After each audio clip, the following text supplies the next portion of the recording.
The town of Ashwood, located in Maine, has always been a quiet and peaceful place, with small streets and old houses.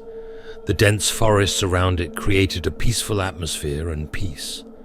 The locals lived their lives with their own cares, spending evenings on their porches and children playing in the streets.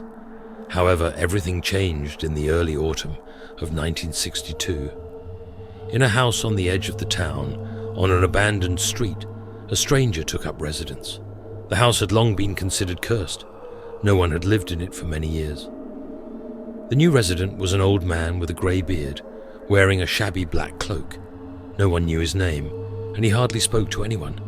Sometimes he was seen in the local shop, where he bought the simplest products. People said he only appeared at sunset and never came out during the day. A few weeks after the old man appeared, the first disappearance happened. A 7-year-old boy, Tommy Harper, didn't come home after playing in the wasteland behind the school. His bicycle was found by the side of the road, but there was no sign of Tommy himself. The police put the whole town on alert. The woods were combed, but nothing was found.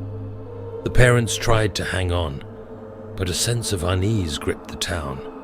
3 days later, a girl, Mary Collins, went missing on her way home from dance lessons. Her handbag was found on the steps of an abandoned church in the center of town. Children often gathered there, but no one could explain how Mary's belongings had ended up there. The weirdness began to multiply. Toys of missing children were found on empty street corners. Tommy's teddy bear was found in an old well. Mary's doll was found on a branch of a tall tree, where the girl couldn't climb on her own. The residents were puzzled. Someone had obviously been playing with them, but why? With each passing day, the fear in the town grew. People began to suspect each other, but the most suspicion was a mysterious old man with a grey beard. Townspeople said they had seen him near where children had disappeared. Some claimed to have heard his voice at night, whispering something incomprehensible. The residents called a meeting where it was decided to go to the old man's house and demand an explanation. However, when a group of men knocked on his door, he opened it with a surprisingly calm smile and said, "Children always return to those who love them. However, not always to the place where you look for them." These words sounded strange and frightening.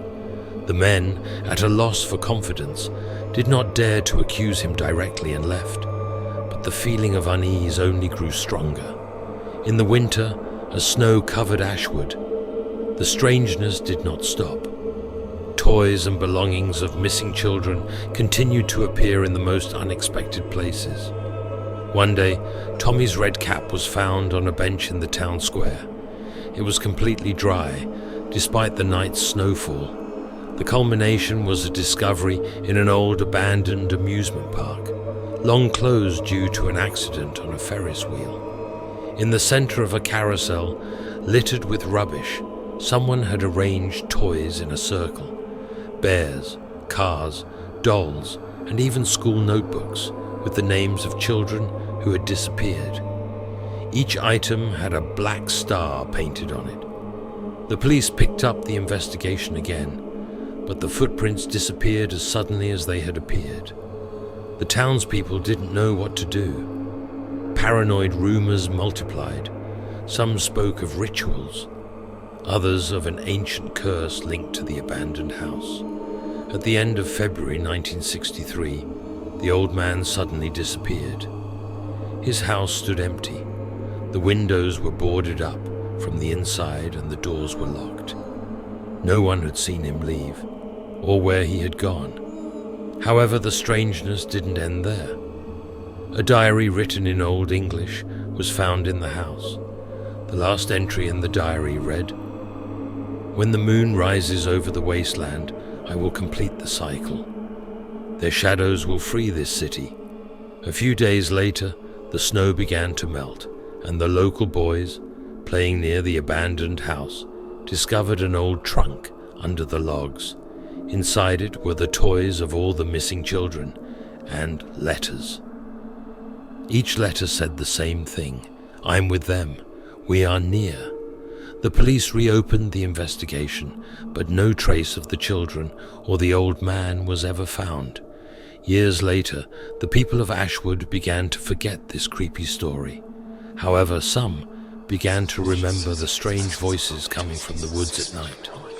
The townspeople avoided the old man's house.